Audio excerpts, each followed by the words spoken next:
Hello and welcome to another MikroWin tutorial. In this tutorial I would like to show you the possibilities of the protocol subcategory settings.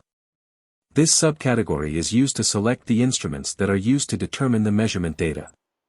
As a rule, MikroWin is used to control and transfer measurement data from an instrument.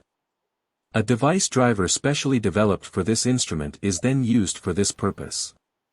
However, there is also the option of reading in additional data such as sample IDs, dilution factors, batch information or other metadata during the measurement process. This data is provided, for example, by a lab computer or the test kit manufacturer. For demonstration purposes, we will load our ELISA example again as a starting point. In addition, we now want to read in batch information from the test kit manufacturer and sample IDs from a CSV file provided by a lab computer. In our ELISA example, the virtual reader is already selected as the instrument. This device driver generates demo data that allows us to perform a corresponding evaluation. In order to manage batch information from the test kit manufacturer, we need another instrument. We add the batch control driver using the Add Instrument button. This driver enables the processing of batch information. We use drag and drop to move the newly added driver to the top position in the list. The instrument properties are now displayed in the right-hand area. Here we enable the Activate Batch Control option and now add a batch by clicking on the Add Batch button in the List Management area. In the newly created list entry, we enter the text lot 4711 for the batch ID and select July 22, 2024 as the expiry date. Assuming we have purchased 2 test kits from the manufacturer, we can also add another entry to the batch list. Here we enter the text lot 4712 as the batch ID and again the date July 22, 2024 as the expiry date. As we do not use batch parameters, the Edit Batch Parameter option remains unused. We will deal specifically with this functionality in another tutorial. We use another instrument to import the sample IDs from a CSV file provided by the lab computer. Using the Add Instrument button, we add the worklist importer driver and move it to the second position in the list using drag and drop. The instruments in the list of selected instruments are called up in order from top to bottom. It does not really matter whether the sample IDs are imported first and then the batch data. However, it makes sense to read the measurement data last. The CSV file with the sample IDs is a pure work list and does not contain any position information. We have prepared a corresponding CSV file, which we will now take a look at. It has the file name demo and contains 83 entries with sample IDs. The existing IDs should simply be distributed one after the other to the available positions in the rack. The directory in which the CSV file is located is also important here. Back in MikroWin, we enter this directory in the location field of the worklist importer. The CSV file extension already selected is suitable for our project. We still have to decide whether the name of the CSV file can be the same as the ID of our measurement. In this case, the import works automatically without querying the CSV file name.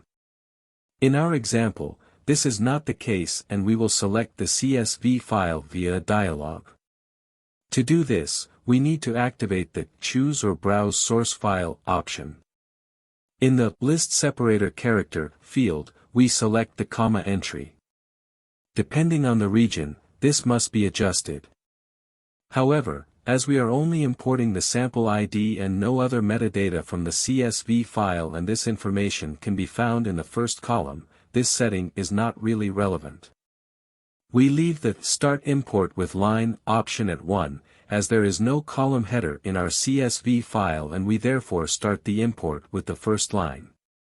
We also do not activate the backup option. Finally, we need to add a new entry in the Label Settings area using the Add Label button. Here we enter the text sample ID as the label identifier and select the value 1 in the index column. This creates another label during the measurement process, and the values from the first column of the CSV file, means our sample IDs, are transferred to this label. As the sample IDs represent a text, the default setting for the type can be adopted. The culture setting is also not relevant here. We now want to carry out a measurement to demonstrate the process.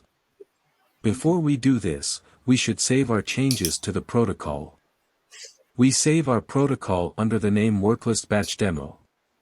To start the measurement, switch to the main category measure and press the Start button. We select the ID WBD1 as the identifier for our measurement. And then the measurement takes place. The first selected instrument, the batch control, now asks for the batch that we used to perform the ELISA test. The two previously created batches are offered for selection, and we use the batch with the ID lot 4711. The second selected instrument, the worklist importer, now shows us a list of all CSV files in the specified directory and asks for the CSV file with the sample IDs. We select our file with the name demo and confirm with OK. The virtual reader is now activated and generates evaluable measurement data. We therefore do not need a real instrument. Once the measurement is complete, we will see our results in the results section of MikroWin.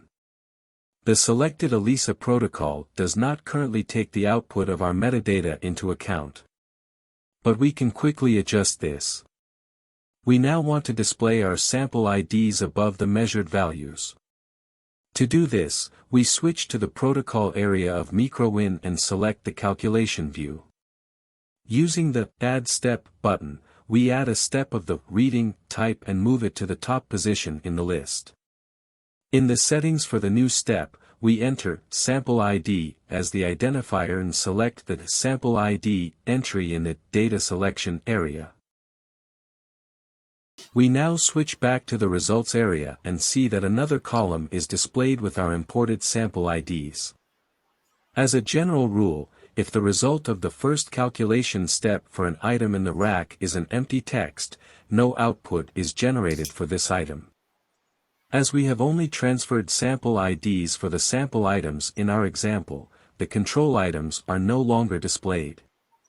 To correct this, we define an alternative calculation for the controls used in the protocol for the first calculation step with the identifier, sample ID.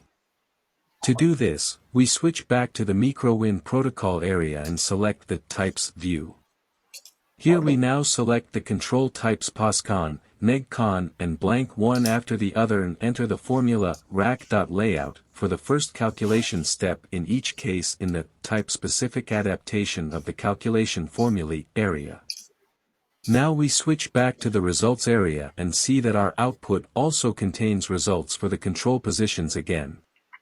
We also see that we do not see any results for the last 5 positions in the rack. This is correct, as we only received 83 sample IDs from the CSV file, so the rack was not fully occupied. The lot data selected during the measurement is saved in the measurement metadata. We first select the metadata subcategory and navigate to the metadata view. Here we find the corresponding entries.